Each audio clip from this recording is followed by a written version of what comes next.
Good afternoon and welcome to the Cultural Diversity in 21st Century Gifted Learning presentation. And today I'm going to present to you the importance of cultural diversity with the new 20th century gifted learners that we may think that they're not ready for, but you'd be surprised. Anyhow, the first part I'm going to show you is this is a live binder, and what it does is it looks like a binder and it has tabs right here. I'm sorry about that. And it has tabs for here just like a binder. For those of you that may be interested in starting your live binder to help you implement this technology with your gifted learners. My audience today is I am targeting elementary school teachers because sometimes we feel like with our gifted learners we have a hard time finding resources or trying to differentiate it for them so that they'll have a deeper understanding or a cross-curriculum activity without having to be by their side at all times.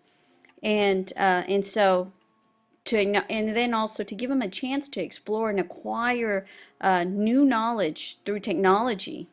And with this seminar, I am hoping that you as educators will have an understanding of how gifted learners can use these technology, and also something for you to walk away with the new technology to help serve your gifted learners. Okay, now we're going to move to our next tab. Back it up.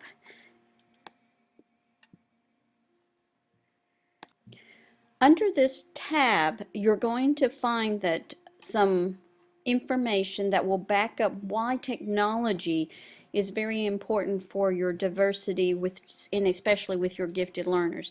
Here's your basic fact here that by the age of 3, 25% of the children are using the internet daily. 25%. And by the age of 5, 50% of the children are using the internet daily. So by the time they get to kindergarten, we are talking about half of your class that have access to the internet. And I understand that there's the other half that has not. But how do we go about making it challenging for those that do have that without holding them back, waiting for the other 50% of the class to get caught up? Learning their letters or their sound. So what we want to do is help these kids that are ready to push forward through using technology. So here, and I have two sub tabs right here. The technically diverse tab right here has an article that will help you understand how technology will help in your classroom, and also technology for the gifted.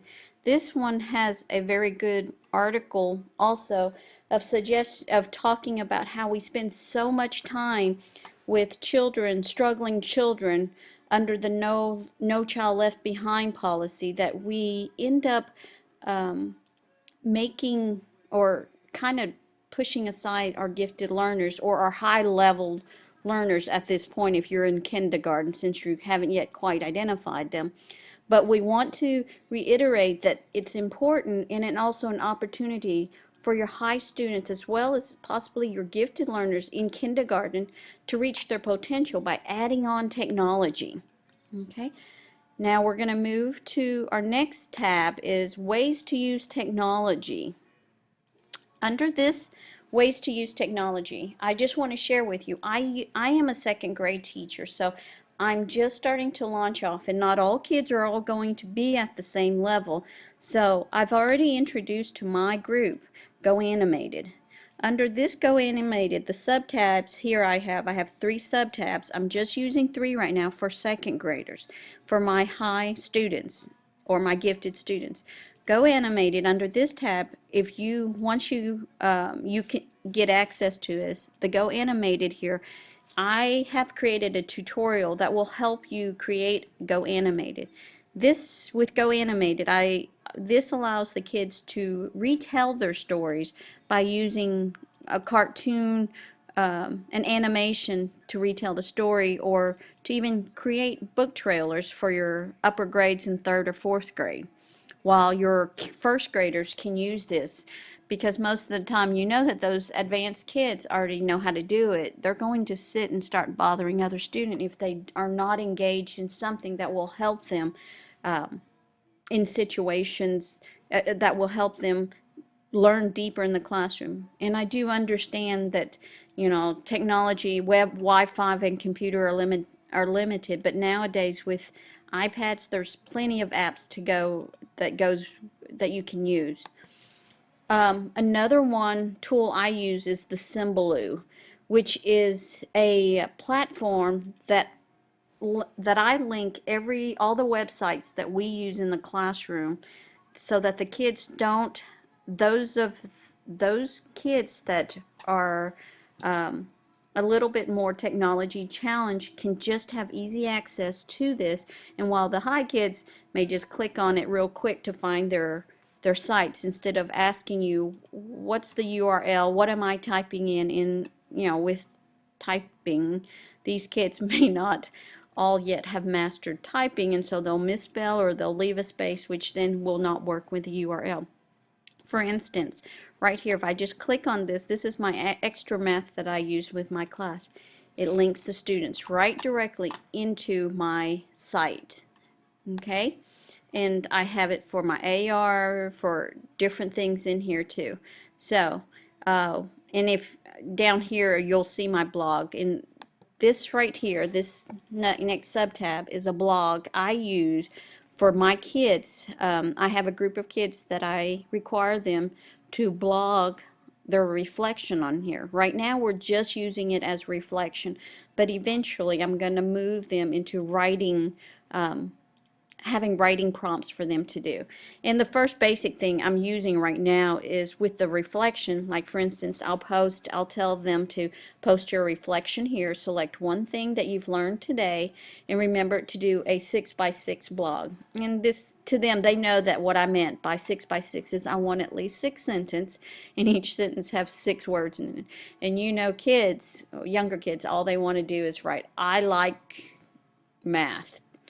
Today it was a fun day. So it's just 3 words, 4 words. And so when I put this restriction in there, it forces the kids to do that. Moving on to the Y technology.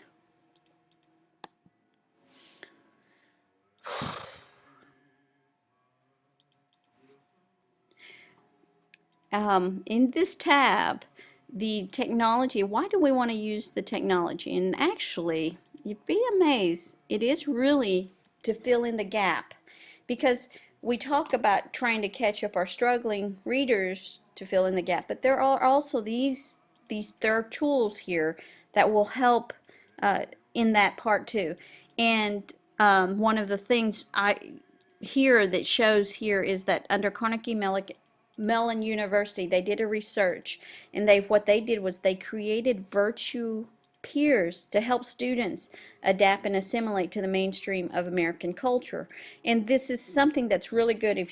When you get a chance, you can read the article on it. So it is filling in the gap. It's not just for them to have fun, because if you can imagine, there are only so many teachers to a group of kids, and now you alone have to take care of 20 kids. There's programs out there that will also help, having that peer, instead of a peer per student helping because the student may be learning, you can have a virtual peers in this case. Okay, and moving on to the impacts of students. This right here shows this right here, this little video. I'm going to show you part of it. It has to do with learning from a distance, and so it is really useful, showing you proof of it, the impact it does have for students, but necessarily teachers may not be the true key to teaching. Program technologies increase learning opportunities for gifted and talented students. Students are using Connected Classrooms program technology to participate in Excel, a virtual selective high school in Western New South Wales. Gifted and talented students across Western Region can attend this virtual school for Extension English, Mathematics and Science lessons. Lessons are delivered by expert teachers from one location, and students who are physically based at their high school use Bridget and video conferencing to participate in the Excel virtual classroom. The overview of the Excel initiative is that it's a regional selective high school. Each region this year in 2010 has been given a selective high school, and ours is the first ever virtual one. So it allows kids from the Western region that want to excel, no pun intended, to have that opportunity of being in a selective high school but not having to move away from their families. And I think that's a really brilliant thing, so it's good that they're offering it to us. Live in the book. Okay, and as you can see here that this, I mean for us in this grade level with the elementary, the purpose is I'm not intending for you to do this technology far away learners for our kids, but I just wanted to show you what the limitation or non-limitation of what technology can do to help our kids, okay? Also, under the impact, there's an e-assessments you can use as e-assessment in which in our classroom we have these wonderful responders that you can use, and here's a video right here where I had posted up the questions on the Promethean board or the document camera, and the kids are using these responders to answer questions to it instead of giving them paper, in which now you're saving a tree. And not only that, you know, there are certain times when once your kids have answered, you'll notice the numbers that is assigned to their responders. You're going to notice that sometimes your EL learner may be a little slower. At that point, you can read them the question. And I hope that this presentation. Oh, and here, right here, Brianna is, what she does is she clicks on the choice and then she hits the send button. There, she's got it, and she clicks the send button and the answer goes up there on the bulletin board, which gives you immediate feedback. Oh, and our scores are up there, right? Yeah. So it helps them to learn it through a different way, but also helps you with feedbacks. I hope you've enjoyed this presentation, and it's not for you to go right out there and start technology immediately. I would take one step at a time because I find technology is very intimidating. But to me, starting at one step at a time, and in this case you can see my line binder is very simple for you to go through each one. And I hope this has been helpful for you as a tool to help with diversity in the 21st century gifted learners.